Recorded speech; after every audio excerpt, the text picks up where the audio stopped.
Popcorn नावाचं एक नवीन मराठी नाटक येतं आहे असं पहिल्यांदा कानावर आलं तेव्हा वाटलं नावाप्रमाणेच असेल कुठल्या हलक्या फुलक्या विषयावरचं हे नाटक. पण पॉपकॉर्न हा पॉनचा कोडवर्ड आहे हे जेव्हा कळलं तेव्हा बसलेला धक्का खरोखर मोठा होता. प्रत्यक्ष प्रयोग बघतानाही असे धक्के वारंवार बसत राहिले. म्हणजे एकीकडे पॉनचा राजरोस आस्वाद घेणाऱ्या किंवा दुसरीकडे आपण पॉन बघत नाही म्हणजे आपण सुरक्षित आहोत या भ्रमात जगणाऱ्या सगळ्यांसाठीच हे नाटक खडबडून जागं करतं. डॉक्टर विवेक बेळे लिखित दिग्दर्शित पॉपकॉर्न या नाटकाच्या निमित्तानं या नाटकात मध्यवर्ती भूमिका साकारलेल्या 2 कलाकारांशी आज आपण विशेष चर्चा करणार आहोत.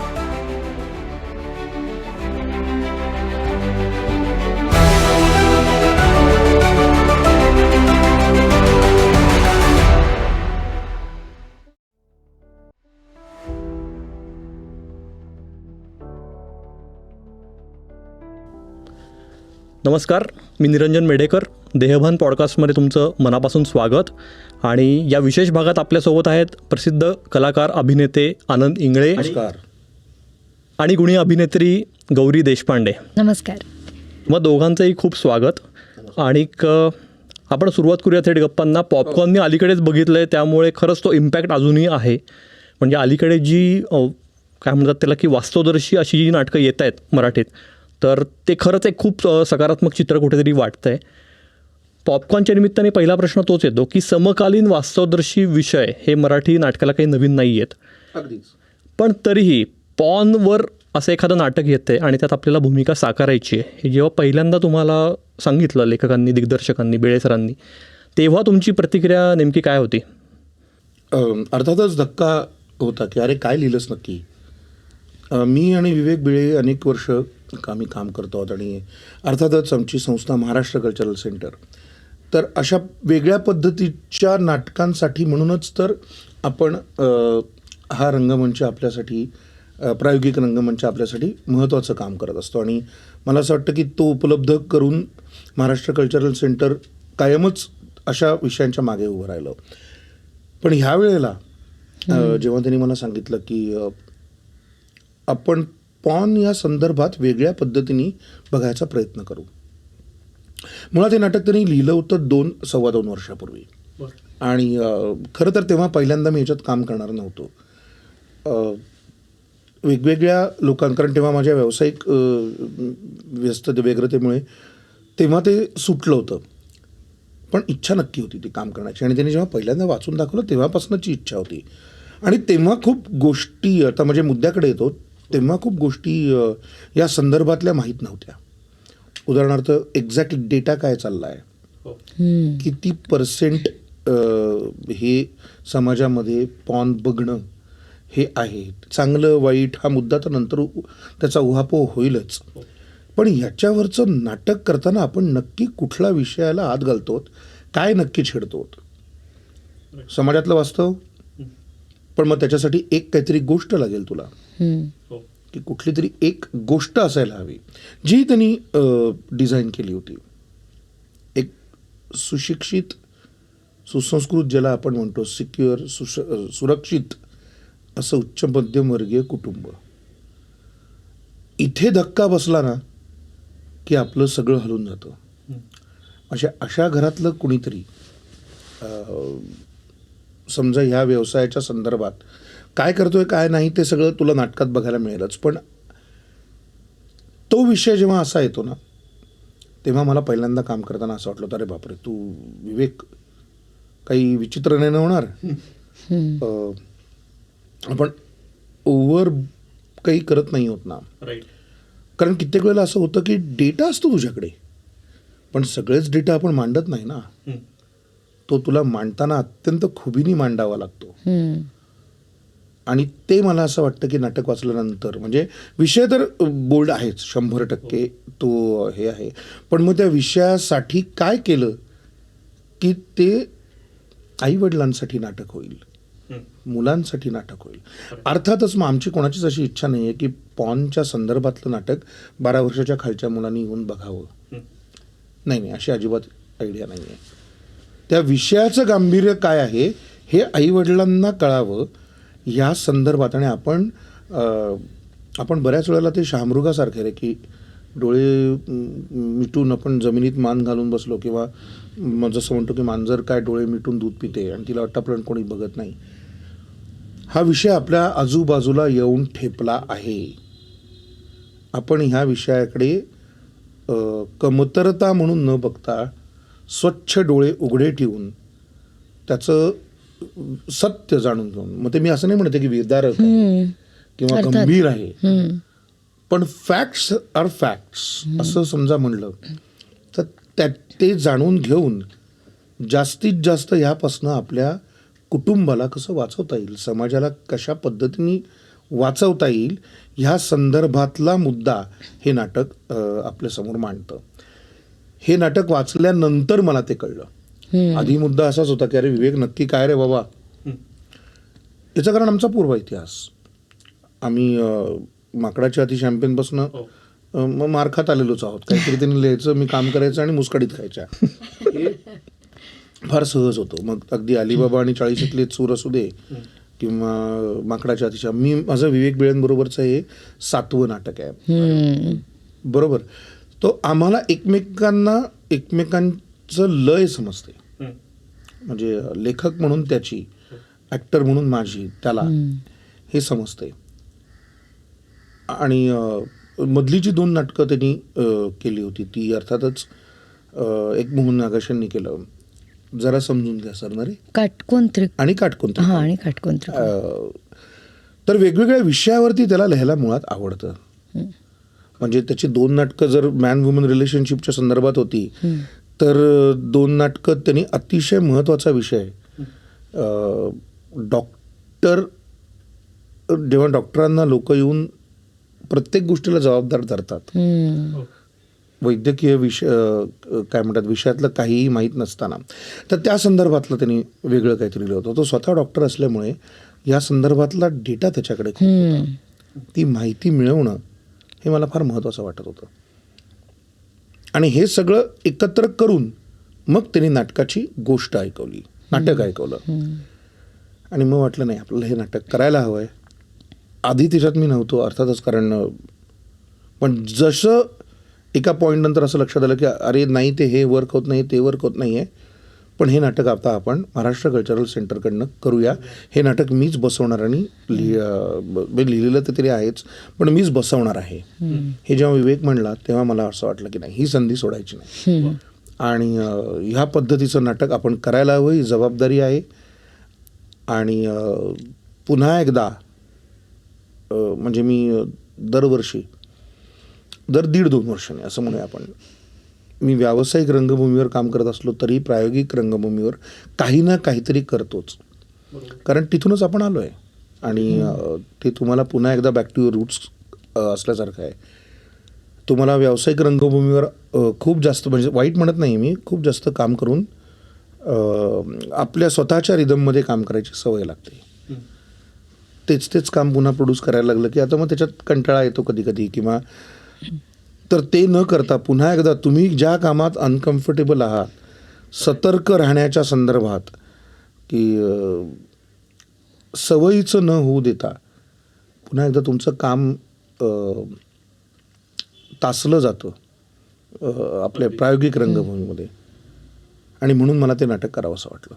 वा, म्हणजे एक प्रेक्षक म्हणून माझाही अनुभव तू जे म्हणलास की जसं अनकम्फर्टेबल करणारच होता. म्हणजे रेडीमेड उत्तर देत नाही, पण ते एक अस्वस्थता निर्माण करतं. ती एक विचारांची घुसळण सुरू होते आपल्या मनात त्या नाट्यगृहातनं बाहेर पडतानाच. गौरी, तुझ्याकडे येतो. तुझी पहिली प्रतिक्रिया कशी होती जेव्हा तुला पॉपकॉर्नची गोष्ट ऐकायला मिळाली तेव्हा? खरं तर ना, सगळ्यात आधी जेव्हा नाटक आहे त्यात एक भूमिका आहे, तू करशील का, तेव्हा विवेक बेळे सर, आनंददादाचा मला खरं तर पहिला फोन आनंददादांनी केला होता. तर त्यामुळे आधी होकार होताच, कारण ह्या सगळ्यांची कामं बघत आलेले होते आणि ह्यांच्यासोबत राहून एका मोठ्या प्रोसेसचा भाग होणं, 3 महिन्याच्या तालमी होणं, हे माझ्यासाठी, मी ॲक्टर म्हणून आधी ती संधी सोडायची नाही असा माझा विचार होता. मग स्क्रिप्ट आलं आणि तेव्हा विचार करायला सुरुवात झाली. तोपर्यंत या गोष्टी चालू असतात, म्हणजे माझं वय पाहिलं तर आणि मी हॉस्टेलमध्ये वगैरे राहिलेली आहे, त्याच्यामुळे ह्या गोष्टी नवीन काहीच नव्हत्या माझ्यासाठी. पण त्याविषयी सजगपणे काहीतरी विचार करावा लागणं हे सुरू झालं. पण मी बऱ्यापैकी अनअपॉलॉजेटिक असल्यामुळे मला धक्का बसणं किंवा हे मी करावं की नाही नाहीच हे प्रश्न पडले. म्हणजे हे करायचंच आहे, कारण ते ज्या पद्धतीने मांडलं आहे ते सुद्धा इतकं चांगलं आणि मॅच्युअर्ड असल्यामुळे मला म्हणजे छानच वाटलं. तो काहीच मुद्दा नाही. पण येस, त्याच्याविषयीचा विचार करणं मात्र नंतर सुरू झालं. आणि एक गोष्ट मी सांगते की तालमी सुरू असताना स्क्रिप्टच्या अनुषंगाने जी डिस्कशन्स व्हायची ती सुद्धा खूप महत्त्वाची होती की आम्ही या विषयाविषयी काय बोललो. म्हणजे आपण फक्त नाटकातल्या गोष्टीविषयी बोलून थांबत नाही ना, त्याविषयीचे कुठेतरी आपले अनुभव, आपली मतं, प्रत्येकाच्या लॉजिकनुसार हे पात्र बरोबर वागतंय नाही वागत आहे, खरं काय घडतंय आणि गोष्टीत काय घडायला हवं आहे, ह्या सगळ्याची फार चांगली डिस्कशन झाली. आणि मग तो चांगला ते एक अजून काय म्हणूयात लक्षात राहील अशी गोष्ट होती ह्या सगळ्या प्रोसेसमधली. वा, मला पॉपकॉर्नचं एक वैशिष्ट्य असं जाणवलं की विषय जरी पॉनवरचा असल्यामुळे भडक वाटत असला तरी प्रत्यक्ष मांडणी अतिशय संयत आहे. तर आता पुढे जाण्याआधी आपल्या सगळ्या प्रेक्षकांना उत्सुकता असेल की हे नाटक नेमकं काय आहे, त्याची गोष्ट काय आहे, कथानक काय आहे, त्याच्याबद्दल थोडक्यात सांगू शकशील? हो, अर्थात पूर्ण सांगणार नाही, कारण मला हवं आहे सगळ्यांनी नाटक येऊन बघायला. एका उच्चभ्रू मराठी कुटुंबातला एक मुलगा, त्या कुटुंबाला एक प्रकारची सामाजिक प्रतिष्ठा, एक सामाजिक वलयसुद्धा त्या कुटुंबाच्या भोवती आहे. त्या कुटुंबातला 25शीचा एक मुलगा आणि त्याचा मित्र, हे पॉन मेकिंगशी त्यांचा संबंध आहे हे त्याच्या आईवडिलांना कळतं. हळूहळू त्याच्या फियांसीला, जिची मी भूमिका करते आहे, मी आणि दीप्ती, तिला ते सत्य कळतं.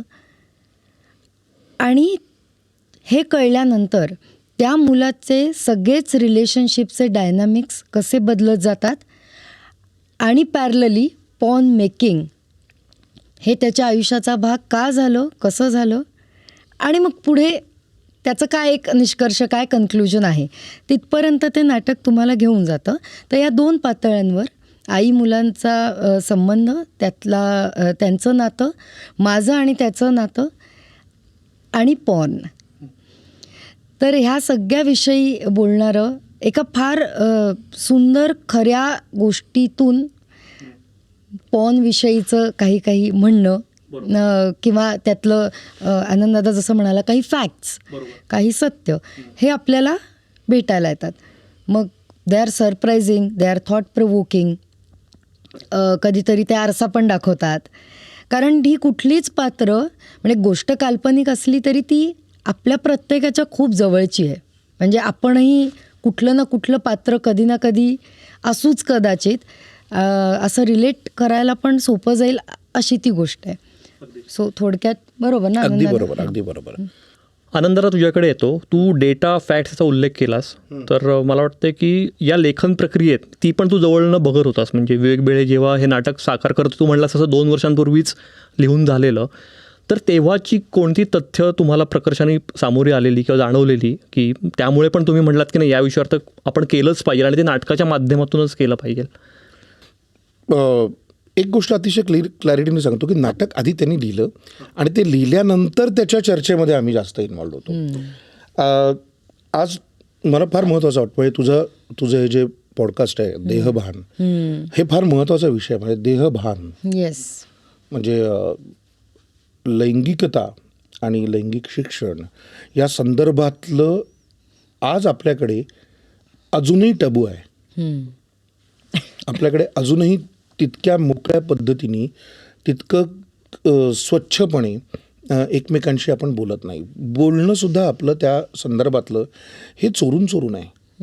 हां, म्हणजे आपण अशा पद्धतीचे फॉरवर्ड गोष्टी जसंही म्हणली आई आणि मुलाचं, खरं तर बाप आणि मुलाचं पण त्याच्यात एक स्ट्रॉंग नातं आहे. हा विषय मांडताना तुला फॅमिली सकट मांडायचा आहे. म्हणजे तू जे म्हणतोस ना नाटकाची प्रोसेस, त्या संदर्भात मी बोलतो की फॅमिली सकट मांडायचं आहे, तरच हे नाटक फॅमिली सकट बघता येईल. हा एक महत्त्वाचा मुद्दा होता. तुझ्या माझ्या घरातली गोष्ट घडू शकते हे जेव्हा लोकांपर्यंत पोचतं ना, तोपर्यंतच तू त्यांच्याशी कनेक्ट होऊ शकतोस. उद्या परस्पर एका कुठल्या तरी भलत्याच माहीत नसलेल्या विषयामध्ये तर तू थोडासा म्हणजे तुला नाटक म्हणून आवडलं किंवा सिनेमा म्हणून आवडला तरी त्याच्यानंतर तुला माहिती आहे की ते वेगळं आहे.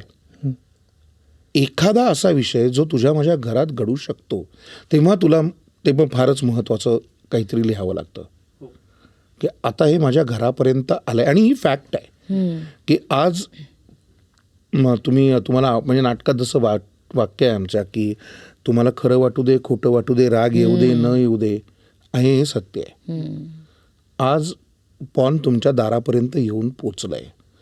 त्याचे परिणाम, दुष्परिणाम, ह्या सगळ्याच गोष्टी.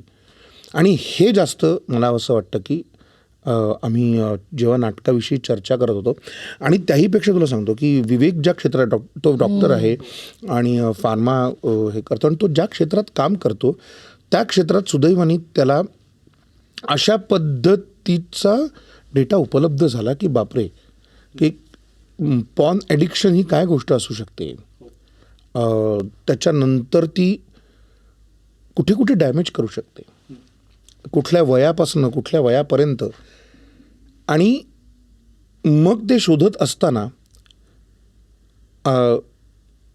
विषय म्हणून नुसतं तो पॉर्नवर थांबत नाही, तो त्या इंडस्ट्रीच्या आतमध्ये काही घुसायचा प्रयत्न करतो आणि त्यानंतर हे बनवणाऱ्या मंडळींचा आणि ही परवानगी देणाऱ्या सिस्टीमचा या सगळ्याचाच दांभिकपणा कुठपर्यंत आहे बरोबर, या संदर्भात सुद्धा तो ते बोलतो. आणि हे करत असताना आम्ही एक गोष्ट सोडली नाही, ती म्हणजे घर एकत्र राहिलं पाहिजे. बाप आणि मुलाचं नातं इंटॅक्ट राहील. जे कदाचित थोडंसं फारकत घेतलेलं नातं होतं आमच्या नाटकात सुरुवातीला, ते कशा पद्धतीने डेव्हलप होत जातं. म्हणजे ते एकमेकांचे चांगले मित्र होतात किंवा मग ते एकमेकांची निदान द्वेष करत नाहीत किंवा मग आहे तेच जास्त चांगलं आहे. हा सस्पेन्स आपण नाटकात पाहूच या. पण ते जे कुटुंब व्यवस्थेवरचं बोलणं आहे ना, तिथून त्यांनी नाटकाला सुरुवात केली. मग त्यांनी ह्या कुटुंब व्यवस्थेला सुरुंग लावणारा विषय निवडला. मग त्यांनी त्याच्यातनंच दांभिकपणाच्या सिच्युएशन्स आपल्या काय त्या आणल्या. आणि मला वाटतं की ही प्रोसेस नाटकातली. आणि मला पहिलं वाचन जेव्हा झालं किंवा तालमीमध्ये सुद्धा आपण बरेच बदल केले. म्हणजे नुसतं असं नाही की त्यांनी लिहिलं होतं आणि ते फायनल झालं. अनेक गोष्टी ह्या तालमीमध्ये सुद्धा नाही, अरे हा विषय राहून जातोय किंवा हे ह्याच्यातनं अशा पद्धतीने येतं, हे नाट्यगुण म्हणून त्याच्यामध्ये. म्हणजे काही वेळेला असं होतं की विषय महत्त्वाचा असतो, तू म्हणलास तसा डेटा महत्त्वाचा असतो, पण तो मांडताना नाट्यगुण लागतात. तू नुसत्या फॅक्ट्स नाही सांगू शकत की इतक्या जणांचं असं झालं, इतक्या जणांचं असं झालं. तुला ते रंजकतेतनंच मांडावं लागतं. तुला कधीतरी अंगावर काटा येणारं मांडावं लागतं, कधी आश्चर्य म्हणून मांडावं लागतं, कधी मॅटर ऑफ फॅक्ट म्हणून मांडावं लागतं. पण तुला नाट्यमयता, नाट्य त्याच्यातलं काढून नाही घेता येत जर तुला ते मांडायचं असेल तर. आणि मला असं वाटतं की हा विचार विषयापेक्षाही हा विचार नाटक करताना जास्त असला पाहिजे. कारण आपण नाटक अशा संवेदनशील विषयावरचं, जसं पुन्हा मी म्हणतो की तुझ्या पॉडकास्टमध्ये आलो आहे असं म्हणून नाही, पण देहभान हा फार सुंदर शब्द वाटतो मला. की तुम्हाला कशाचं भान, भानावर असणं देह, ही गोष्ट जर का विचित्र वयामध्ये या तरुण पिढीच्या विचित्र पद्धतीने गेली तर काय होऊ शकतं, या संदर्भातला तो मुद्दा आहे. आणि त्याच्याकडे विवेक अर्थातच ॲज यू नो विवेक बेळे, त्याची कुठल्याही गोष्टीकडे बघायची दृष्टी जरा तिरकी आहे. आपल्या सगळ्यांचा कॅमेरा इथे लागला असेल तर तो तीच गोष्ट इथनं बघतो. आणि मग त्या प्रोफाईलची गंमत त्याला येते आणि मग त्याला तो विषय पण तशा पद्धतीने रंगवता येतो. तर मला असं वाटतं की ती त्याची गंमत आहे लेखक म्हणून, ते त्याचं बलस्थानही आहे. आणि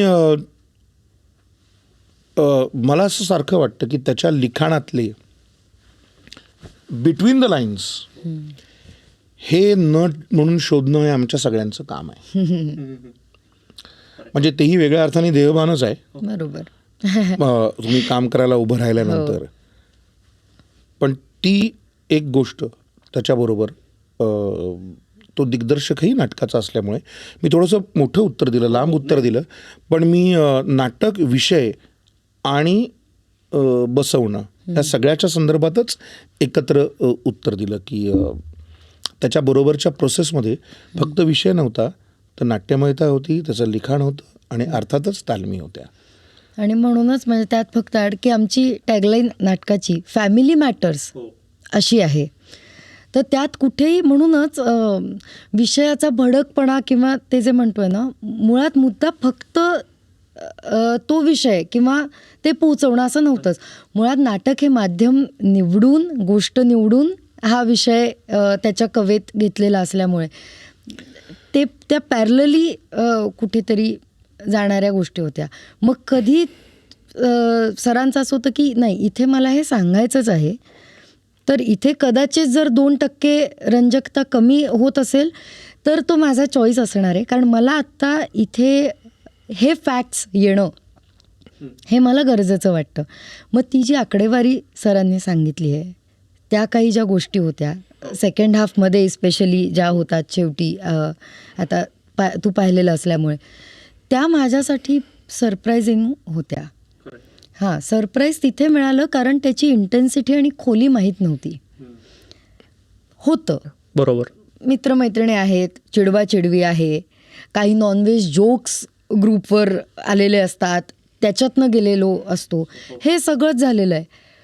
पण त्याचा परिणाम, त्याची सुरुवात, त्याची खोली, त्याचे आकडे, ह्यामुळे त्या विषयाबद्दलचं आधी लहानपणी एक बेसिक क्युरिओसिटी असते ती कुठेतरी, ती जाऊन सिन्सिअरिटी आली. आणि मी परत ते गंभीर म्हणजे खूप मी निगेटिव्ह याच्याने म्हणतच नाही आहे, भान आलं की हा अच्छा हे किती महत्वाचं आहे. नाही, आणि विषय म्हणून आम्ही काही लपवत नाही. माझ्या नाटकाची टॅगलाईन सुद्धा पॉर्नोग्राफी नावाचं वादळ आपल्या दारापर्यंत येऊन पोचलं आहे अशी स्वच्छ आहे. मी ताकाला जाऊन भांडं लपवत नाही. हे नाटक ह्या विषयावरचं आहे. हा विषय आमच्यासाठी, तुमच्यासाठी सगळ्यात महत्त्वाचा आहे. अर्थातच तो विषय अश्लील न होऊ देता, अर्थातच तो विषय अनकम्फर्टेबल न होऊ देता मला कसा मांडायचा आहे ही माझी जबाबदारी आहे. म्हणून ती म्हणली की फॅमिली मॅटर्स एवढाच प्रश्न नाही आहे, family matter to family matters इथपर्यंतचा मुद्दा आहे. ते आपण म्हणतो नाही, बोलू नकोस याच्यात, आमचा फॅमिली मॅटर आहे. तर तसं ते राहत नाही अनेक वेळेला. म्हणून आम्ही म्हणालो की ही जर का फॅक्ट असेल की आज अरे फार विचित्र अवस्था आहे, 2 सेकंदात तुला पोर्नोग्राफी उपलब्ध आहे. म्हणजे आता आपण विषय इतका वेळ आपण अगदी काय आपण प्लेइंग अराउंड द बुश करत होतो की हा विषय, पण मला आता असं जेन्युअनली वाटतं की माझ्या नाटकाचा विषय हा मी गडबडीमध्ये नाही तसं काही नाही, तसा तो साधाच आहे असं न म्हणता मी अत्यंत जबाबदारीने हे स्टेटमेंट करतो आहे की आपण समाज म्हणून हा विषय आपल्या दारापर्यंत येऊन पोचला आहे. म्हणून दार बंद करून आपण घरातच बसणार आहोत का? नाही. बरोबर, मी बाहेर पडलं तर दाराच्या बाहेर तो आला आहे. आमच्या सगळ्यांचा मुद्दा आहे आता ह्याच्याशी डील करत आपल्याला कसं जगायचं आहे, ह्याच्या आहारी न जाता. आणि अरे काय आहे, आता माझं वय बघशील आणि आमच्या नाटकातलं सगळ्यात धाकटं कोणीतरी असेल, म्हणजे आता तू मगाशी जसं म्हणालास की आता हिची पुढची तरी तू मिलेनियल आहेस का? जेनझी नाही आहे, मिलेनियल. हे आम्हाला हे असं काही असतं हे सुद्धा आधी माहीत नव्हतं. आमची पुढची पिढी एवढंच वाटायचं ना आपल्याला. पण मी जेव्हा माझ्या मुलासमोर हा विषय बोललो की अरे तर आजच्या पिढीसमोर मला गेम ऑफ थ्रोन्स बघताना पण असं व्हायचं, अरे बापरे, आणि ही 10-12 वर्षापूर्वीची गोष्ट आहे. बरोबर आहे. तर तेव्हा तो मुलगा मला म्हणला, बाबा झालं, तुम्हाला काय वाटतं की आम्ही बघत नाही? आणि आय वॉज लाईक की अरे बापरे. म्हणजे आमच्या नाटकात जो विषय होता की खरंच अरे असं नाहीच आहे की हे कोणी पाहिलंच नाही आहे, हे बोलायचं नाही पाहिलंय तरी.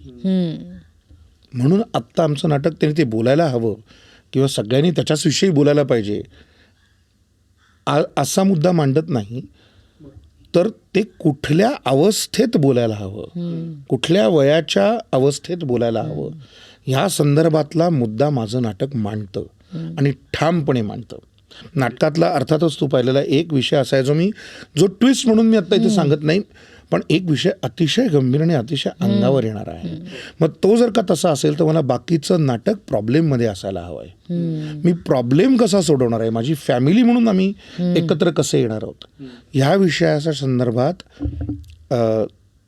एखाद्या मुलाकडनं ही चूक झाली तर त्याला ओरडून त्याच्यात त्याला हकलून किंवा त्याला काहीतरी हे न करता जरा समजून घेऊया. हां, त्याने गुन्हा केला असेल हो, तर त्याच्यावर पांघरून घालूया असं माझं म्हणणं नाही आहे. आणि जेही आपण अलीकडे करतोच, म्हणजे नाटकात तोही एक अत्यंत महत्त्वाचा मुद्दा येऊन जातो की जोपर्यंत तुमच्यावर वेळ येत नाही तोपर्यंतच तुम्ही कायद्याचे गोडवे गाता. बरोबर आहे. कायदा हा नेहमी दुसऱ्यांनी पाळायची गोष्ट आहे ना आपल्याकडे. तू स्वतःपर्यंत आलं की तू सिग्नल तोडतोस, तू पोलिसाला ब्राईब करतोस, तू ओळखीचा फायदा करून घेतोस, आणि त्याला एका पॉईंट नंतर आता सगळेच करतात असं म्हणून त्याला एक छान जस्टिफिकेशन सुद्धा देतोस. ह्याचं कारण तुला रात्री स्वतः शांत झोपायचं असतं की मी चूक केलेलीच नाहीये असं भासवायचं असतं, हे स्वतःला भासवायचं असतं ना. म्हणजे पुन्हा ते आलं भान. आणि मग मुलांच्या समोर सुद्धा मी नैतिकता कसा पाळणारा बाप आहे हेही आपल्याला दाखवायचं असतं.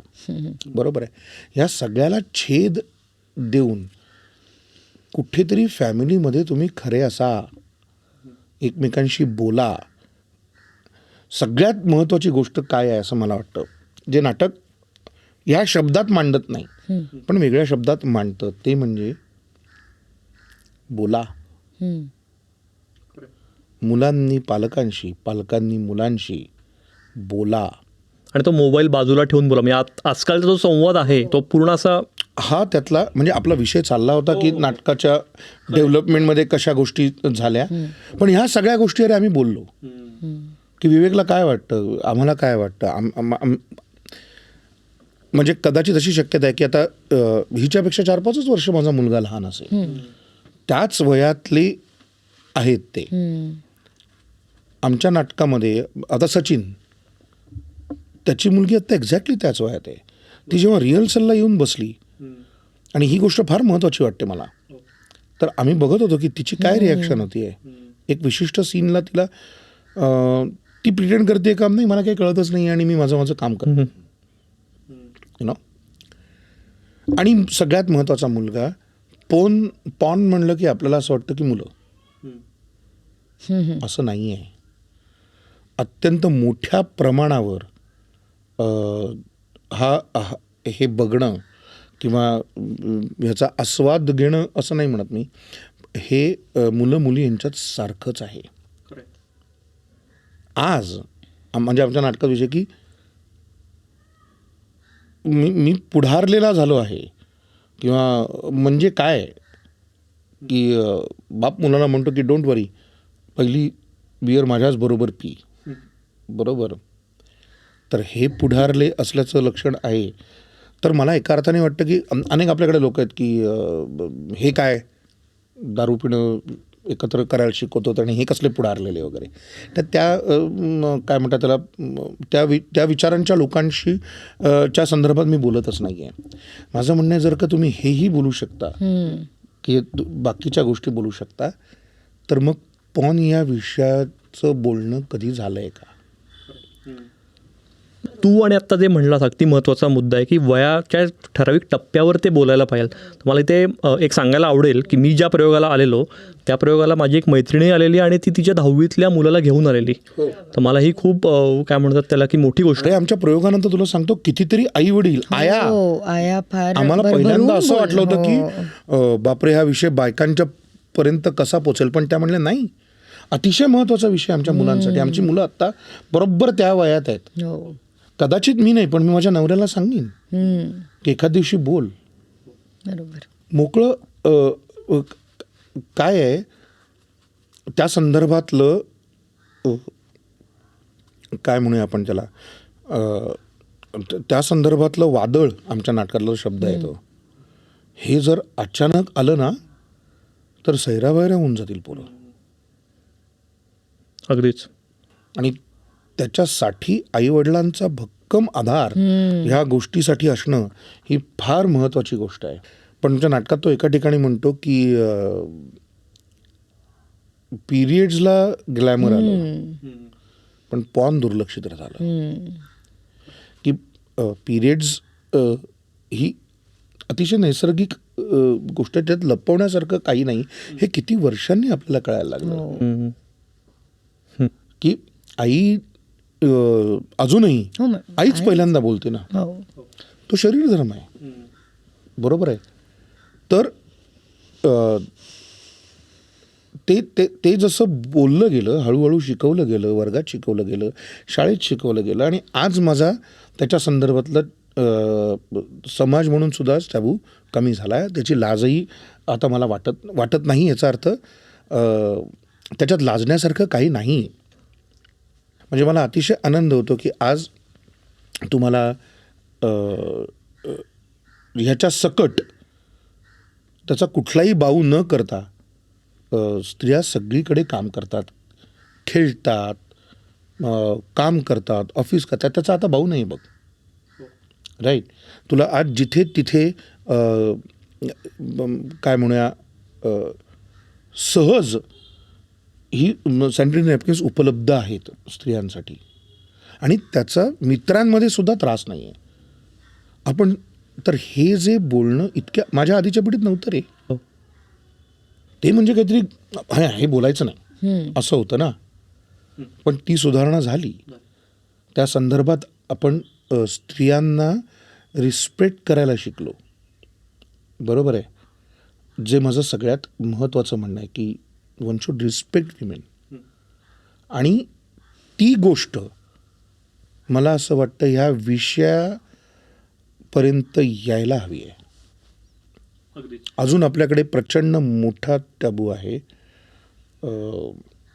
आणि कदाचित असं शक्य आहे की त्या काळात समजा पिरियड्सवर कोणी नाटक लिहिलं असं कोणी म्हणलं असतं की मूर्खेच काय असले कसलं काय, हे काही नाही, काही होईल तेव्हा बघूया वगैरे वगैरे.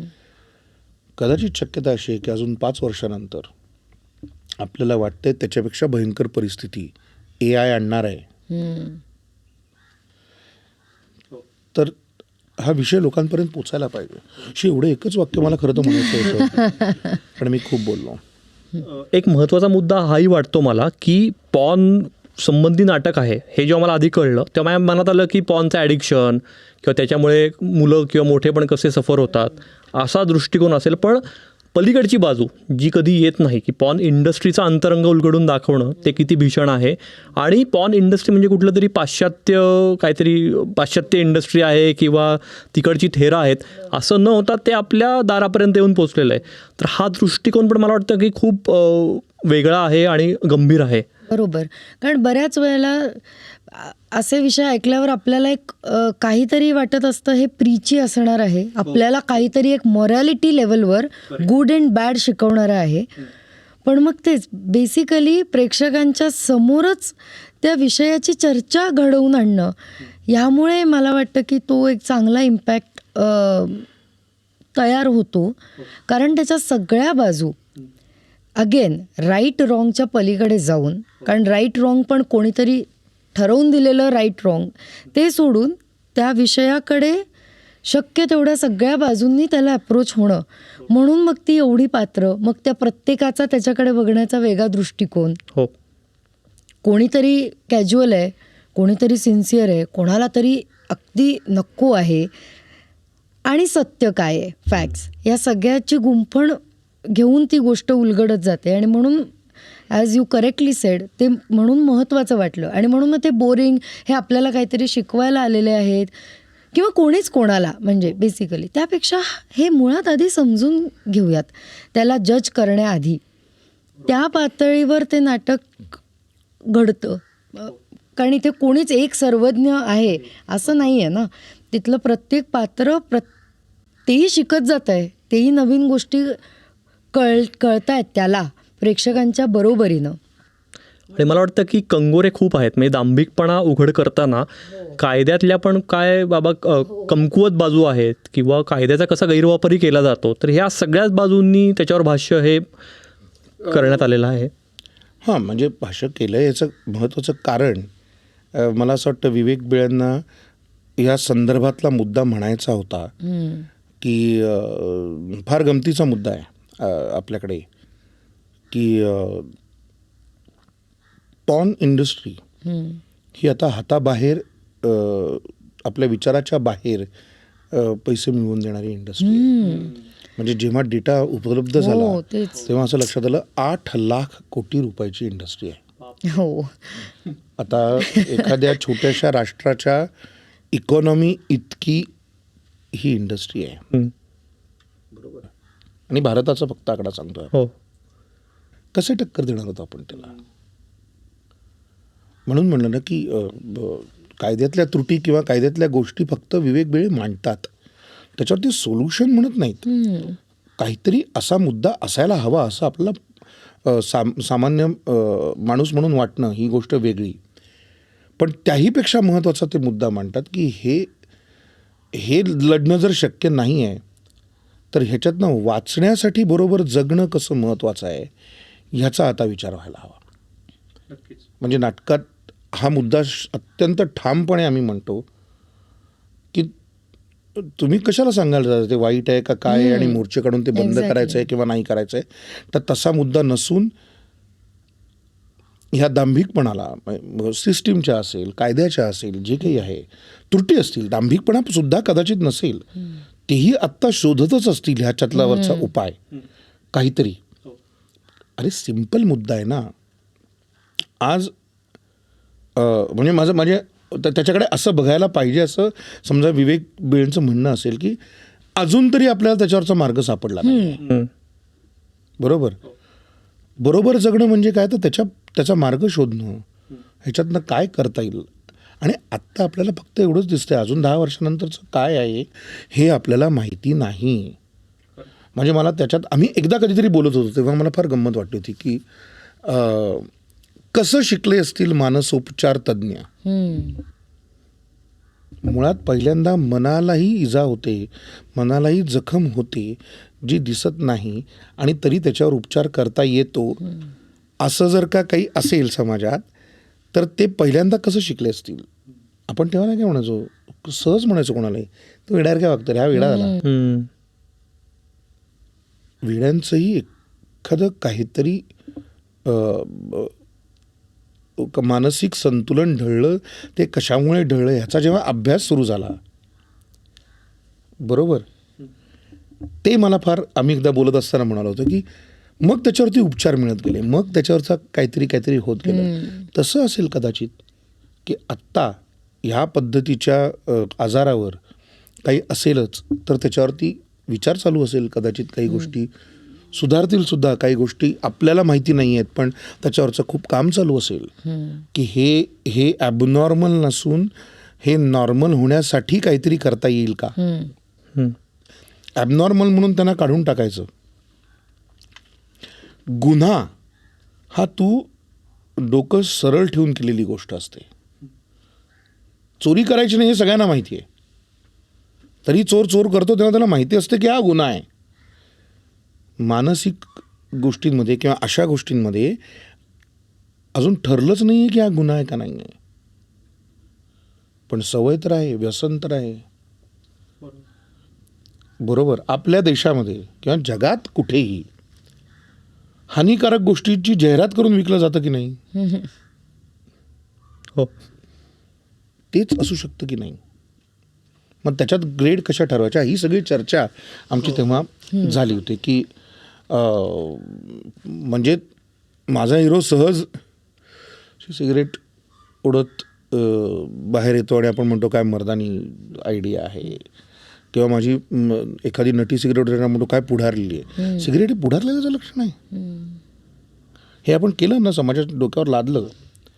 सोशल ड्रिंकिंग आता आपण सहज मान्य करतो, बरोबर आहे, हा विषय नाही म्हणून तो महत्वाचा आहे अतिशय. आणि नाही त्याच्यातलं शिक्षण बघता तुम्ही चवीनी, तुम्हाला नटीची उघडीपाड बघायला आणि नटाची फुल बॉडी बघायला आवडतेच. ते काय आहे, शरीरच आहे ना. बघताय काय, समजा 2 जण आहेत तर तुम्ही काय त्यांच्यातलं मनोमिलन बघता का? खोटं आहे, कारण त्यांचं खरं झालंय का? नाही. इट्स लाईक वा तुमचं नवीन लग्न झालं, तुमचं मनोमिलन झालं, एकदा तुमच्या बेडरूममध्ये येऊन बघायला पाहिजे काय काय तुमचं असं नाही आहे ना. ते आपण पडद्यावर जे बघतो त्या कॅरेक्टर्सच्या संदर्भातलंच बघतो, बरोबर, आणि ते चवीनी बघतो. म्हणजे तिथपर्यंत ते बघितलं तर चांगलं, पण त्याच्या पुढचे कपडे काढले गेले तर ते वाईट. हे ठरलं कधी?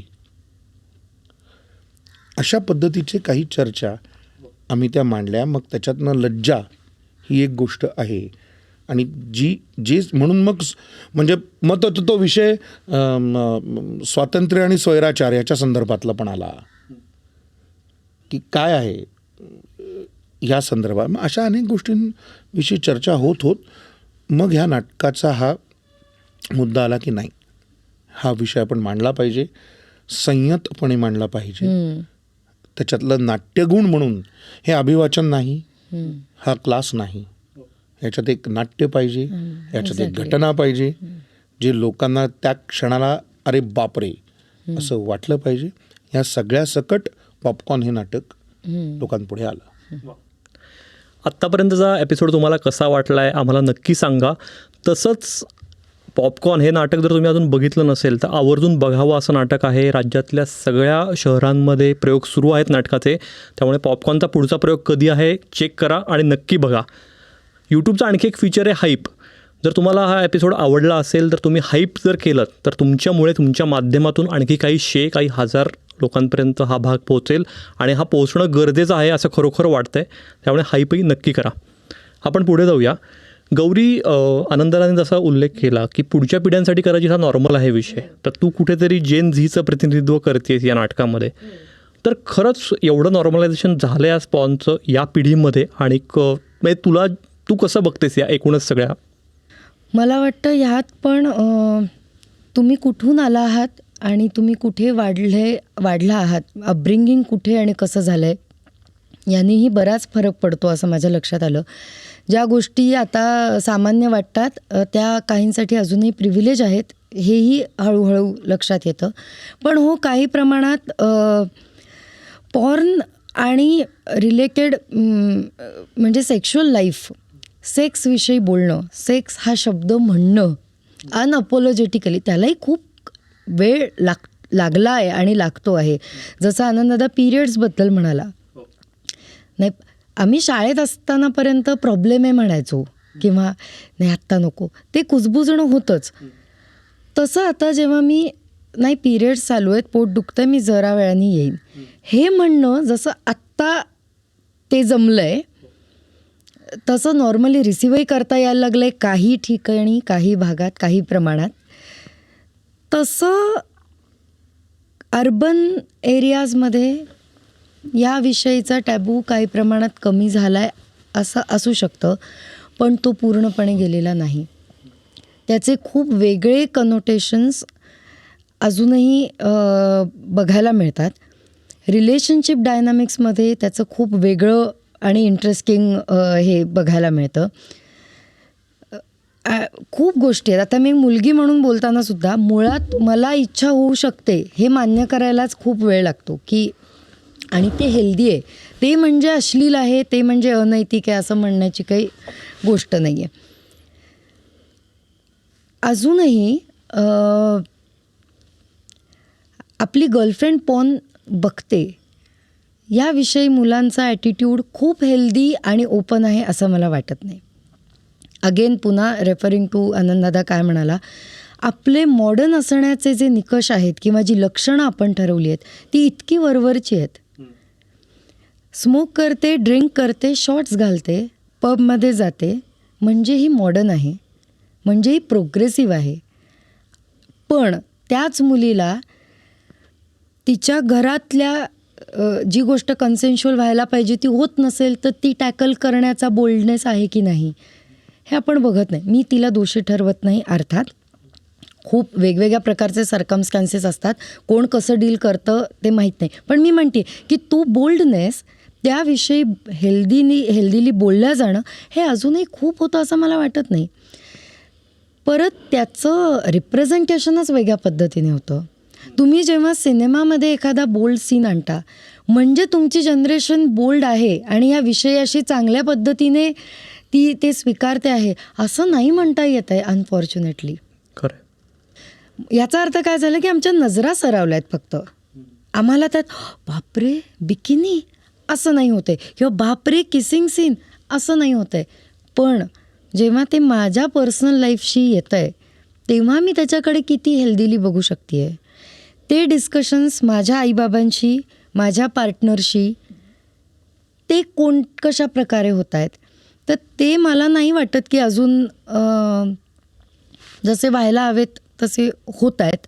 अजूनही त्याविषयी बोलू की नको, मग कसं बोलू, कधी कधी कॉन्फिडन्स आहे किंवा आम्ही कसं बोलू शकतो ह्या नादात डिसरिस्पेक्टफुल पण बोललं जातं. सो खूप थिन लाईन्स आहेत. मला शेवटी असं वाटतं की आपण विवेकी असणं हे सगळ्यात महत्त्वाचं आहे. कारण किती नियम, किती चांगल्या वाईटाचे नियम रूल्स आपण बनवू, किती मोडू, तुमच्या हातात ही गोष्ट आहे. ती तुम्ही कशी वापरता हे तुमचं शहाणपण आहे, अगदी तुमचा विवेक आहे. बरोबर. तिथे गोष्टी येऊन मग एका पॉईंटला थांबतात. मला वाटतं त्या अजून खोलात जाऊन जेनझीज आणि मिलेनियल्सनी सुद्धा त्याच्याविषयी आणि प्रयत्न होतात. मी ते डिस्कार्ड नाही करत आहे, पण मला वाटतं की अजूनही ते होऊ शकतात. कारण कुठेतरी जे रिलेशनशिप डायनामिक्स असतं, ते पॉलिटिक्स जे असतं ते ह्या संदर्भात येऊन बऱ्यापैकी हलतं कुठेतरी. कारण कंडिशनिंग तसं आहे, जसं आनंददादा म्हणाल तसं हिने पॉर्न बघणं हे सरप्रायझिंग असू शकतं, मुलांनी बघणं हे तर गृहीतच धरलेलं आहे. असं पण आहे की तू अजून पॉर्न नाही पाहिलं, अरे तू मुलगा आहेस ना, हे पण वाक्य असंही जजमेंटल वाक्य येत. आणि हे मी फक्त ऐकव नाही सांगत आहे, हे कुठेतरी मलाही वाटलेलं आहे. जर माझा एखादा मित्र येऊन मला म्हणाला नाही मी नाही बघत, तर माझ्याही डोक्यात त्याला जज केलं गेलं आहे. म्हणजे what is wrong with you, तू पॉर्न कसं काय नाही बघू शकत असं. आणि ॲट द सेम टाईम तिच्यासोबत जास्त राहत जाऊ नको, तिच्या सवयी जरा विचित्र आहेत. ती तर मुलगी बिघडलेलीच आहे, ती तुम्हालाही त्याच्यात खेचेल. मुलींविषयी हे असं पण जर ती बघत असेल तर हे अजूनही खूप नाही आलं आहे. आणि मला हे जास्त सोशल मीडियाच्या कमेंट्सवरून कळतं.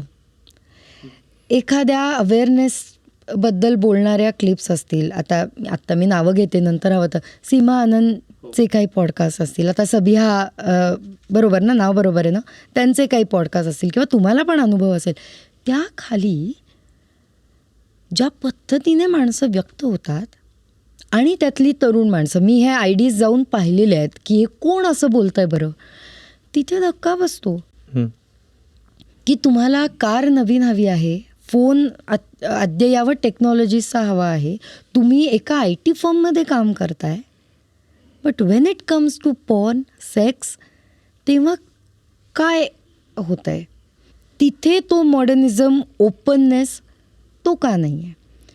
मग त्याचं कारण असंही आहे की लहानपणापासून आपल्याला वयात येणे हा जो शब्द आहे त्यावेळेला वाटणाऱ्या गोष्टींचं करायचं काय, हाही आमच्या नाटकातला एक फार सुंदर डायलॉग आहे. अगदी की प्राण्यांची मुलं मोठी होतात, पिल्लं, आणि मार्गाला लागतात.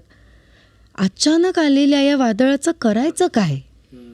हे माणसाचं मूल हे असं एकमेव आहे हो. की ज्याचं 20व्या-22व्या वर्षापर्यंत पेरेंटिंग चालूच असतं. बरोबर. किंबहुना आपल्याकडे असंच आहे की आपल्याकडचं पेरेंटिंग थांबतच नाही. बरोबर, कारण समाज सतत काही ना काही म्हणजे 75 वर्षाची माझी आई आज 50-52 वर्षाचा झाल्यानंतर सुद्धा मला म्हणते थंडी रे काहीतरी स्वेटर घालून जा. तर आता ह्याला आपण प्रेम म्हणतो, प्रेम नाही असं नाहीच आहे, काळजी म्हणू ते नाहीच आहे, पण इट इज अबाउट दॅट की मोठ्याने काहीतरी सांगायचं आहे.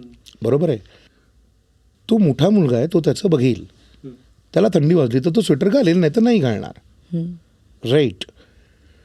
सो हा त्यातला सगळ्यात महत्त्वाचा मुद्दा ती म्हणाली तसा आहे की आपल्याकडचं म्हणून पेरेंटिंग महत्त्वाचं ठरतं. मग त्या पेरेंटिंगमध्ये बोलणं महत्त्वाचं येतं. मग ती आता पुन्हा तोच आपण नाटकात म्हणतो तो मुद्दा की समजा ती म्हणली तसं की प्राण्यांची पिल्लं हा प्रश्न फार पटकन सोडवून टाकतात ते भान आल्यानंतर. पण आता निसर्गाची तशी रचना पण आहे ना, म्हणूनच तर विवेक ह्या नावाची गोष्ट काही आली. जसं ती आत्ता म्हणाली, जो मला अतिशय महत्त्वाचा मुद्दा वाटतो की संयम ही काही हे बी किसी चिडिया का नाम आहे की नाहीतर स्वैरच होईल की सगळं. आणि अगदी जरी आपण म्हणलं असलं की आपण सगळं मॅनमेड आहे, म्हणजे आता काय म्हणूया आपण त्याला, त्याच्या त्या ही म्हणजे पॉडकास्ट आणि ह्याच्यामध्ये मी जात नाही, कारण सोशल मीडियाच्या संदर्भातला माझा काही मुद्दा नाही आहे. माझा कारण ते काय आहे ते प्रत्येक जण मनाला येईल ते लिहितात किंवा तेच म्हणजे म्हणून मला कधी कधी ते भयावह वाटतं. आणि ते खोटं पण असतं. ते अनेक वेळेला दुसऱ्याला फक्त बोलायचं म्हणून पण असतं, अनेक वेळेला काहीतरी मनातला राग असतो म्हणून पण असतं, त्याच्याविषयी काही. आणि आता तर असं झालं आपल्याकडे की तू माझ्या मताचा नसशील तर तू देशद्रोहीच आहेस. हो, ते तर झालंच. किंवा तू नालायकच आहेस. त्यामुळे त्याच्याकडे मला फार कंटो आपला विषय नाही आत्ता सोशल मीडियापेक्षाही. हिचं एक म्हणणं मला फार जास्त पटतं आहे की त्या संदर्भातला विवेक ही आपल्या सगळ्यांमध्ये असलेली सगळ्यात महत्त्वाची गोष्ट आहे. अगदीच. आणि म्हणून जेव्हा मी म्हणलं की अजूनही जेनझी असूनही आणि आम्हाला इतकं नॉलेज आता अवेलेबल आहे आमच्यासाठी, इतकं एक्सपोजर आहे. म्हणजे मी जेनझी नाही, पण अंजली जेनझी आहे असं जर समजलं आपण पात्र, ते इतकी इन्फॉर्मेशन असताना तुम्ही बरोबर या ठिकाणी जे एक बंद होणं होतं आहे ना अजूनही, मग तिथे सेक्स एज्युकेशनचं महत्त्व, आणि मग तिथे टेक्निकॅलिटी शिकायची नाही आहे आम्हाला, फक्त बायोलॉजी शिकायची नाही आहे, तर त्याच्या संदर्भाने येणारा हा संयम आणि बघण्याचा दृष्टिकोन ते शिकायचं आहे. मी बायोलॉजीची स्टुडंट आहे. मला आश्चर्य वाटतं आहे की मला 11वी-12वी बायोलॉजी शिकेपर्यंत मी इतकी अनभिज्ञ आणि बावळट हा शब्द मी वापरेन मी कशी होते, की तेव्हा मला खरंच असा एक अंदाज येतो. आई नेहमी म्हणायची ना, किंवा मोठी ते मोठं झाल्यावर तुला कळेल. तर मला त्याचं कधीच कळलं नव्हतं की असं आपोआप कसं कळेल, कोणीतरी काहीतरी सांगावं लागेल तर मला कळेल ना. मग माझ्या नंतर आता जेव्हा मी बघतीये, काही फिलिंग्स मला आठवतात किंवा कधी काही गोष्टी वाटलेल्या आठवतात, ते वाटणं म्हणजेच कळणं होतं.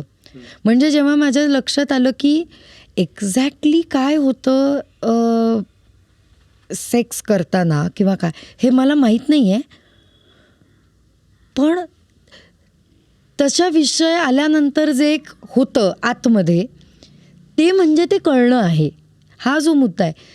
पण त्याला नॅव्हिगेट कसं करायचं हेच माहीत नाही आहे. हा नाही, त्याचं करायचं काय, त्याचं नुसतं करायचं काय, याचं कारण ते बोलायचं नाही हेच तर आपल्याकडे हा म्हणजे की ह्याच्याविषयी विचारलं जाऊ ते शकत बोलायचं नाही. नाही. कंडिशनिंग इतकं स्ट्रॉंग आहे की त्या कळण्यातला एक भाग हाच आहे की ह्याच्याविषयी बोलायचं नाही. आणि त्याच्यात सुद्धा अशी शक्यता आहेच की तसं का होतं ह्यालाही काही कारणं असतील. आहेच, it's biology, it's science, it's hormones. आणि नुसतं तसं नाही तर त्याच्यामध्ये कदाचित अशी शक्यता आहे त्या काळात म्हणतोय मी, आणि कदाचित म्हणतोय की तो स्त्रीच्या सुरक्षिततेचा भाग होता की असं असू शकेल की नाही तर सगळं बोलायला लागल्यानंतर सगळंच होऊन कदाचित जास्त भयंकर अवस्था झाली असती समाजाची. तसं होऊ नये म्हणून केलेली गोष्ट असेल तो. ह्या बदल हळूहळूच होणार आहे. बरोबर. मी कुठल्याच त्या पद्धतीच्या म्हणजे ज्या चुकीच्या गोष्टी आहेत त्या चुकीच्याच होत्या. म्हणजे काय म्हणूया आपण त्याला, या समाज म्हणून काही काही गोष्टी तेव्हा त्यांनी बांधल्या होत्या त्या त्यावेळच्या होत्या. आता त्यांना आपण चुकीचं ठरवू शकत नाही किंवा आता आपण त्या बांधून तशाच ठेवायला पाहिजेत असंही नाही.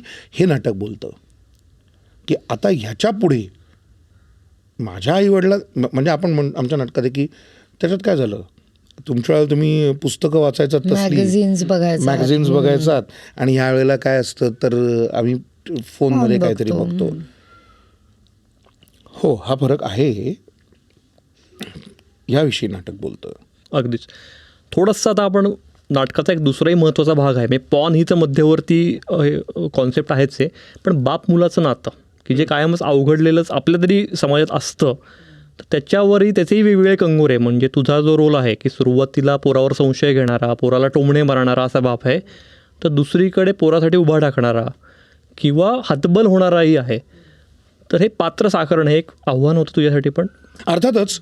आता आपण नाटकाच्या संदर्भात बोलतो आहोत कारण अर्थातच या सगळ्या शेड्स तुम्हाला दाखवायला एक काहीतरी घट्ट काय म्हणू त्याला, एक स्ट्रॉंग स्क्रिप्ट लागतं. आणि विवेक बेळेचं मला असं वाटतं की त्याचा संवाद तर असतातच, पण त्याच्याही पेक्षा तो अनसेड गोष्टी जास्त भरतो नाटकात आणि त्याच्यातनं तो जास्त उभं करायचा प्रयत्न करतो. आणि ते मला फार महत्त्वाचं वाटतं काम करताना. नट म्हणून मला ते करायचंच होतं. त्याच्यातली गंमत तशीच आहे. आणि तू म्हणलास तसं की आत्ता एक ते ते ते नाटकात दिलेल्या गोष्टी आहेत ना, की नाटकात तुला सीन दिला आहे की हा आधी त्याला टोमणे मारतो, मग तो त्याला म्हणतो की तुझं माझं फार काही जमत नाही आहे, मग ही सिच्युएशन तयार झाली आहे, मग का जमत नाही, कारण मी सांगतो तसं तू करत नाहीस. आणि नॉर्मल जो सगळ्यांचा मुद्दा असतो की अरे बाबा तू हे कर ना, हे नाही चांगलं होणार आहे तुझं, आणि पोरगा म्हणतो मला हे करायचं नाही आहे. आणि बापाला ज्या क्षेत्राविषयी माहिती नसते ना, ते क्षेत्र त्याला कायम वाटत असतं की हे नको, काहीतरी मूर्खासारखं करू नको. काय आहे तुला फिल्म मेकिंग नको रे बाबा, हे त्यात काही ते काही खरं नाही, आपला धंदा आहे ना. हा नॉर्मल सगळ्यांच्या घरातला विषय म्हणून तो जवळचा वाटतो. आता त्याच्यात मुलांनी म्हणजे कायम आपण असं म्हणतो ना की आईबाप बदलले आणि त्यांनी मुलांचं ॲक्सेप्ट केलं, तर मुलांनी पण काहीतरी ॲक्सेप्ट करायचं आहे. ऐवे नाही करी आहे आधीची पिढी. मी सगळ्याच पूर्वसुरींना मूर्खात काढणं हेही बरोबर नाही आणि सगळीच नवीन मुलं चुकीची असतात असंही नाही. ह्याच्यातनं ते नाटक बोलत जातं आणि म्हणून त्या वडिलांची भूमिका 1, 2, 3, 4 सीन नंतर बदलत जाते. आपण काही नाटकात दाखवताना रोजचा बदल नाही दाखवत ना, कशामुळे काय 4 दिवसांनी काय फरक पडला. पण एखादी नात्यातली गोष्ट असते की जी एकमेकांशी केल्यानंतर, म्हणजे सांगू का तुला, माझ्या डोक्यात तेव्हा एकदा आलं होतं, हे काम करतानाची गोष्ट आहे फक्त वैयक्तिक, जेव्हा माझ्या मुलाला मी पहिल्यांदा हातात धरलं, मी जेव्हा त्याला पहिल्यांदा कडेवर घेतलं, जेव्हा त्यांनी पहिल्यांदा मिठी मारली, ह्याचाच आनंद दरवेळेला मी मोठ्या मुलामध्ये पण शोधतो का, की मला तोच आनंद तितकंच निरागसता आता नाही मिळणार आहे ना. बरोबर. हा वडिलांमधला फरक जो आहे, तेव्हा आता मी तो मुद्दा म्हणून मांडतोय फक्त की ह्या सगळ्या गोष्टीचा, की बाप आणि मुलामध्ये आता असं म्हणू शकतो आपण, पण तू शेवटच्या तुझ्या वडिलांचा हात हातात कधी घेतलायस? तुला माहिती आहे? तू शेवटच्या तुझ्या वडिलांना कधी टच केलायस? पायाला तरी असेल. तू शेवटचं आईला कधी टच केलायस? आईचा स्पर्श, तो स्पर्श आपल्याला फक्त दिवाळीला कधीतरी ओवाळताना आई जेव्हा कपाळ, अदरवाईज तू आईचा हात हातात धरून 2 मिनटं, म्हणजे समजा आई जिना उतरते आणि हात हातात धरला असं नाही म्हणत आहे मी. जसं आपण मित्रांशी बोलतो, सो आपल्याकडे मुळातच असं फिजिकल खूप नसतं. यु नो, आपण काही एकमेकांचे जाता येता पटकन चुंबन घेत नाही. आपल्याकडे लांबनं नमस्कार आहे, बरोबर.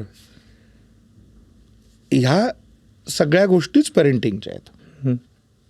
आणि मग त्याच्या त्या स्टेजेसमध्ये काय काय होत जातं आणि कुठे ती तफावत होत गेली की माझा मुलगा छोटा आहे तो मोठा झाला आहे हे मला कळलंच नाही. आणि फार छोट्या गोष्टी म्हणून आम्ही नाटकात म्हणतो communication. That is the key of our parenting, our family. म्हणजे आमच्या नाटकात आपण म्हणतो ना की मुलांना बोलायचं नसतं असं नाही, बोलायचं असतं पण आपली भाषा समजत नाही त्यांना. खूपच प्रभावी वाक्य आहे ते. अतिशय. जी गोष्ट खरंच आईवडिलांबरोबर बोलायला हवी ती कुठल्या तरी मित्राबरोबर का बोलतात? कम्फर्ट म्हणून. तोच कम्फर्ट झोन आईवडिलांनी घरी तयार केला असेल. कितीतरी वेळेला मला माहिती आहे यार की माझ्याकडे मित्र आल्यानंतर होला तुमच्याकडे बिंदास एकमेकांची मस्त, कारण माझ्याकडे खरंच तसं वातावरण होतं की आम्ही मस्त बोलू शकायचो एकमेकांशी. माझे वडील अतिशय मोकळ्या स्वभावाचे, अतिशय ह्युमर असलेले. माझी आईसुद्धा माझ्याकडे घरामध्ये सर्व विषयामध्ये आईचं मत होतं आहे. थांब तिला नको विचार, आपण बोलू, असं कधीही नव्हतं. राईट. आणि दुसरा नाटकातला जो मुद्दा येतो सगळ्यात महत्त्वाचा असून तो बाप आणि मुलाच्या संदर्भात, तेही जाता जाताचा मुद्दा येतो की that we don't respect children. आपण मुलांना रिस्पेक्ट देत नाही. साधा मुद्दा आहे. मुलं जर इथे खेळत असतील आणि आपल्याला बसायचं असेल तर असं होतं का, नाही नाही तिकडे ती खेळतात आपण दुसरीकडे जाऊन बसूया. आपण त्यांना म्हणतो जरा तिकडे जाऊन खेळा रे. का? ती आत्ता त्यांच्या आनंदाच्या महत्त्वाच्या क्षणांमध्ये असताना फक्त तुला वाटतं म्हणून तू म्हणतोस तिकडे जायचं सगळ्यांनी, चला चला चला. बरोबर. So we don't respect them. आता जरा जरी आवाज झाला ना कोणाचा का मग त्यांनी नाही आवाज करायचा, तू करणार आहेस? तुमच्यात दम आहे का बाहेर डीजे लावून आरडाओरडा करतात त्यांना जाऊन सांगायचा? नाही. फक्त तुम्ही त्यांच्यापेक्षा शरीराने मोठे आहात म्हणून तुम्ही त्यांच्यावर जबरदस्ती करता ना, नाही का? सो अशा काही गोष्टींविषयी नाटक बोलतं आणि म्हणून ती गॅप भरून काढणं. पण नुसतंच 2 पिढ्यांमधलं नाटक केलं असतं त्याला काही ते खूप झाली आहेत, अनंत झाली आहेत म्हणा. मला असं वाटतं की ते सिंक खूप छान. मग त्याच्यासाठी काय हवं तर असा विषय हवा की जो आजचाही आहे, जो बापही समजून घेईल, मुलगाही समजून घेईल आणि प्रेक्षकांनाही वाटेल की हां गरज आहे बोलण्याची, हे जरुरी आहे,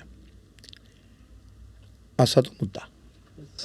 आता आपण शेवटाकडेच आलेलो आहे, तर एक फार पूर्वीच झाला आहे शेवट असं माझं खूप मत आहे. खूप आधीच. नमस्कार, तिथेच आमचं एक नाटक आहे बघायला या, एवढंच होतं खरं तर. तर एक फायनल टेक अवे, पॉपकॉर्न हे नाटक कोणी बघावं, याचा प्रेक्षक नेमका कोण आहे, काय तुम्ही अपील किंवा काय सांगाल?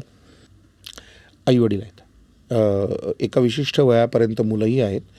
मला डेफिनेटली असं वाटतं की एका तो ताबू तोडून आईवडिलांनी मुद्दाम मुलांबरोबर, अगदी मी 8वीतली मुलगा असं नाही म्हणत आहे, डेफिनेटली मलाही ते अवघडच जाईल, पण नाटकातला विषय त्या मुलांबरोबरचा आहे.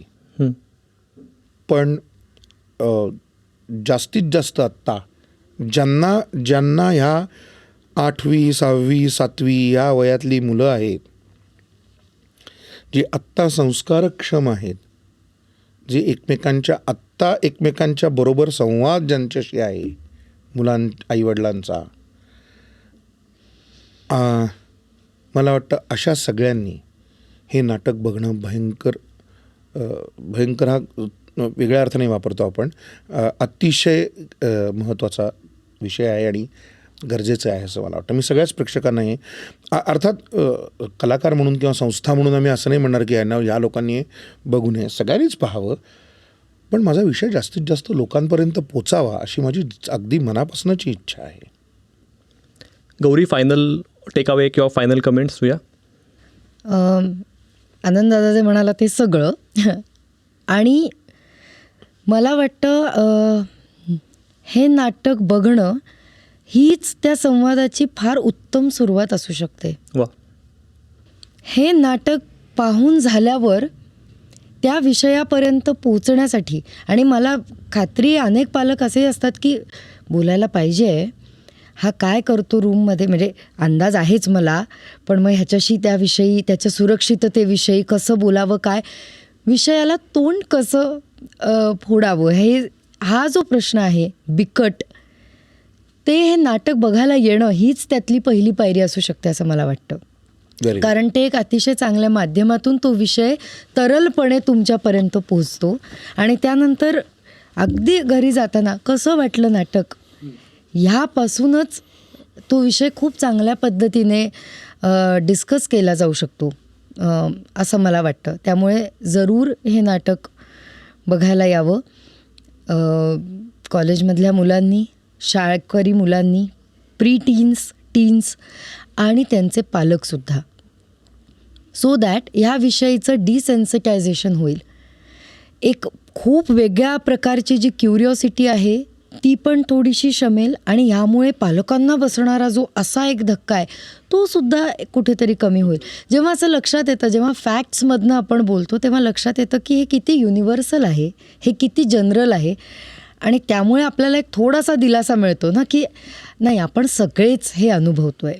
ह्यामुळे मिळणारा जो एक दिलासा आहे, म्हणून ते सगळ्यांसोबत तो विषय बघणं हे पण त्याला एक महत्त्व आहे असं वाटतं मला. त्याच्यामुळे जरूर हे नाटक बघा. त्यामुळे ज्या विषयाला आपण आत्तापर्यंत नको जाऊ दे किंवा कुजबुजण्यापर्यंत मर्यादित ठेवलं आहे, त्याच्याविषयी मोकळेपणानं आणि हेल्दीली बोलण्याचं एक बळ येईल, एक तयारी होईल मनाची आणि अर्थात मजा तर तुम्हाला येईलच, कारण हे नाटक आहे, रंजक आहे. जरूर बघायला या. येस, तुम्ही दोघं खरोखर तुमच्या बिझी शेड्यूलमधनं इतक्या वेळात वेळ काढून आलात देहभान पॉडकास्टवर. तुमचे मनापासून आभार. अगदी मनापासून. Thank you. देहभान ह्या तुमच्या दोघांच्याही पॉडकास्टला आमच्या मनपूर्वक शुभेच्छा आणि उत्तरोत्तर तुमचेही तू ज्या विषयावरती मुळात करतोस. मगाशी आपण बोलत असताना जेव्हा तू म्हणालास की पुस्तकं, विशेषतः ह्या सगळ्या संदर्भातलं तुमचं काम हे जास्तीत जास्त लोकांपर्यंत पोचू दे, चांगल्या अर्थाने पोचू दे आणि भरपूर यश तुम्हाला तुमच्या ह्या पॉडकास्टला आमच्याकडनं, महाराष्ट्र कल्चरल सेंटरकडनं आणि आमच्या सगळ्यांकडनं वैयक्तिक आम्ही शुभेच्छा देतो. आनंदरा, तू पुस्तकाचा विषय आत्ता काढलास तर मला खरंच तुम्हाला दोघांना भेटही द्यायचंच आहे. देहभान हे पुस्तक आहे माझं, लैंगिकतेवर आहे, कामजीवनावर आहे आणि याच नावाने आपण म्हणूनच पॉडकास्ट हे सुरू केलेलं आहे. तर नक्की वाचा. धन्यवाद. थँक्यू. तुम्हालाही सगळ्यांना हा विशेष भाग कसा वाटला आम्हाला नक्की सांगा. आनंदारासाठी, गौरीसाठी काही प्रश्न असतील तर आम्हाला कमेंट्समध्ये विचारा. आम्ही तुमच्या वतीनं ते त्यांना विचारून उत्तर द्यायचा प्रयत्न करू. तसंच देहभान हे माझं पुस्तक, जी दुसरी आवृत्ती नुकतीच आलेली आहे, त्याची लिंकही आम्ही डिस्क्रिप्शनमध्ये देतो आहे. त्यामुळे देहभानही नक्की घ्या. पॉपकॉर्न हे नाटक नक्की बघा आणि त्याच्या प्रतिक्रिया जर तुम्ही ऑलरेडी बघितलं असेल तर त्याही या एपिसोडवर द्या, म्हणजे तुमच्या प्रतिक्रिया बघून अधिकाधिक प्रेक्षक नाटक बघायला जातील नाट्यगृहात. भेटूया पुढच्या गुरुवारी अशाच आणखी एखाद्या महत्त्वाच्या इंटरेस्टिंग विषयावर आणि इंटरेस्टिंग गेस्टसोबत गप्पा मारायला. बघत राहा आणि ऐकतही राहा देहभान पॉडकास्ट.